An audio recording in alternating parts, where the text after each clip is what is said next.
Class, class 8, welcome to my YouTube channel. Today we are going to do Civics chapter 1, the Indian Constitution. I have done the first part of the chapter thoroughly recently, so it need not be done again, but the part which is left to be done, I shall do it. Let us turn to page number 145. And we will start from the salient features of Indian Constitution. Now let's look at some of the salient features or the principles highlighted in our Constitution. Now first is federalism. Federalism means, children, in which several states form a unity but remain independent in internal affairs. Yes, they themselves are independent, but together many states are under the one banner. Like several states in India are there, and we are all under the banner of Delhi, that is the capital city. We are all Indians. Now, the union, the state, and concurrent lists define the powers and functions of each level of government. A federal setup is one in which every individual state enjoys independence, no matter related to the states. Now, when it comes to a matter of national importance, they have to follow orders of the central government. Yes, in matters of central importance like money matter or fighting with any during war period, they have to listen to the central government. Now, some issues are of concern for both the center and the state, so they are included in concurrent list. We have to, initially I've told you about the union, state, and the concurrent. Union list, example, the external affairs, railways, the union. Now state education, police department is the state list. These matters are looked after the state. And concurrent list are certain matters which relates to both the center and the state. Like both the center and the state government jointly make laws on issues mentioned in the concurrent list. Example, sharing of river water between the two states. Now let's turn to the parliamentary form of government. India has a parliamentary form of government. In this parliamentary type of government, the representatives are chosen by the people through universal adult franchise. We choose our leaders, all those who are above 18 years of age.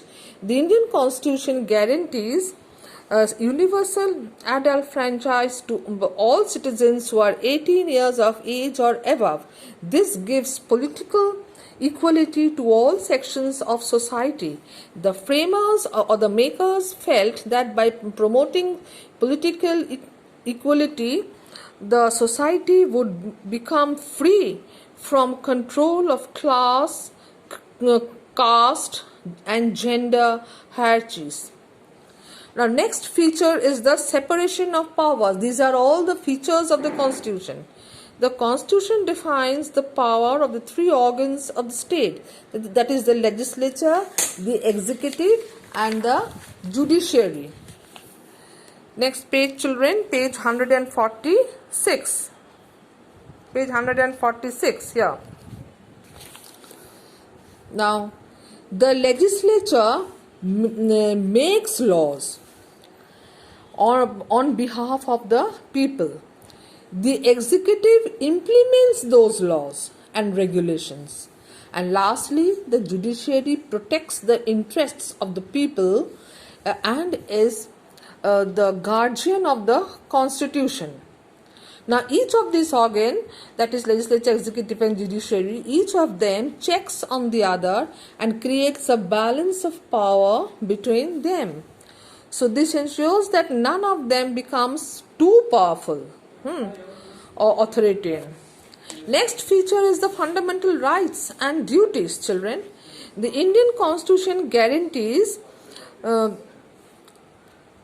certain basic rights to its citizens to safeguard the citizens against arbitrary means unfair, and absolute use of authority by the state. Now these are called fundamental rights.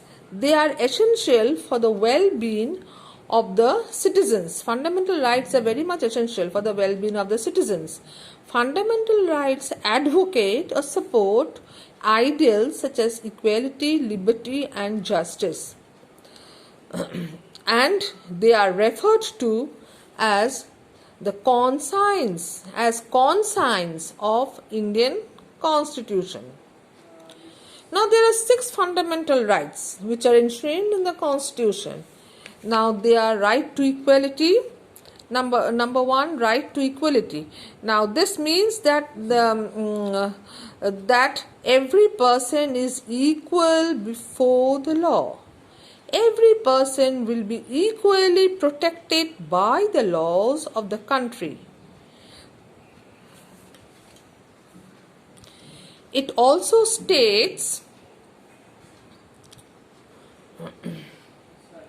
that no person will be discriminated against the basis of his or her caste, creed, color, religion, gender, etc. Everyone will have full access, means entrance to all public places such as school, playgrounds, hotels, shops, etc. Also, no people will be discriminated against in matters of employment. Everybody has the power, everybody has the right to get employment. Now, right to freedom ensures that freedom of speech and expression. You have the liberty to express yourself, to say something against or in favor of anything, and to form associations, to reside, and to reside means to live in any part of the country, and to practice or any profession, lawyer, doctor, any occupation you can do, or business in any part of the country. Now next right is the right against exploitation. Now this right prohibits human trafficking. That means you will not be allowed to do forced labor, and trafficking means selling of boys and girls. Human trafficking, it prohibits human trafficking, that is selling of boys and girls. Forced labor, you will not be forced to do any work without giving you proper remuneration, or if you don't like it. And employment of children below the age of 14 years in any hazardous or dangerous work. Children below 14 years of age will not be forced to do any hazardous or dangerous work. Next right is children right to freedom of religion. This right provides religious freedom to every citizen of India. Everyone has the right to practice, profess and propagate the religion of their own choice. Now, cultural and educational rights. This right states that any minority, whether religious or linguistic, can set up their own educational institutions in order to preserve and develop their own culture. The right to constitutional remedies. Now, this ensures that the right of any Indian citizen to not to get violated. In case of any violation, a person can move to the court. Now, along with the fundamental rights, some fundamental duties are also mentioned. These duties, though not enforceable by law, were included in the Indian Constitution in 1976. They are mainly for the well-being of the citizens. They are called directive principles also. Now these are there are 11 duties, children. Now first one, to abide by the Constitution and respect the national flag and national anthem. Second, number 2, to cherish and follow the noble ideals which inspired our national struggle for freedom. Yes. Number 3, to uphold and protect the sovereignty. Sovereignty means supreme power, unity and integrity of India, unity and integrity of India. Fourthly, to defend or protect the country and render national services when called upon to do so. Yes, you have to work for your country if you are called upon to do so, especially during war. To promote, number 5, to promote harmony and the spirit of common brotherhood among all the people of India. Now, number 6, to renounce practices of derogatory to the dignity of women.